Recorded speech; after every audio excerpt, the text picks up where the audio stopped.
ಬನ್ನಿ, ನಾನೇ ನಿಮ್ಮ ಮನೆಗೆ ಬಂದು ಮಾತಾಡ್ತೀನಿ. ಬೇಡ ಅಮ್ಮ, ನಡೀತಾ ಇರೋ ಮದುವೆ ಅರ್ಧಕ್ಕೆ ನಿಂತಿದ್ದಕ್ಕೆ ಅವರಪ್ಪ ಅಮ್ಮ ತುಂಬಾ ಟೆನ್ಷನ್ನಲ್ಲಿದ್ದಾರೆ. ಈಗ ನೀನು ಒಪ್ಕೊಂಡಿರೋ ವಿಚಾರನ ಅವ್ರಿಗೋಗಿ ಹೇಳಿದ್ರೆ ಅವ್ರಿಗೂ ಸ್ವಲ್ಪ ಸಮಾಧಾನ ಆಗುತ್ತೆ, ಅವ್ರು ಸ್ವಲ್ಪ ರಿಲ್ಯಾಕ್ಸ್ ಆಗ್ತಾರೆ. ನಾಳೆ ಅವ್ರ ಮನೆಗೆ ಹೋಗೋಣ. ಸರಿ, ಆಯ್ತು. ಹುಷಾರಾಗಿ ಕರ್ಕೊಂಡು ಹೋಗು. ಸರಿ ಅಮ್ಮ. ಒಂದ್ ನಿಮಿಷ ಇರು. ಕೂತ್ಕೊಮ್ಮ.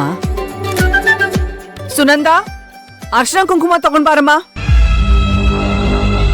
ಏನ್ ಮಾಡ್ತಾಳೋ ಏನೋ ಒಂದು ಅರ್ಥ ಆಗಲ್ಲ.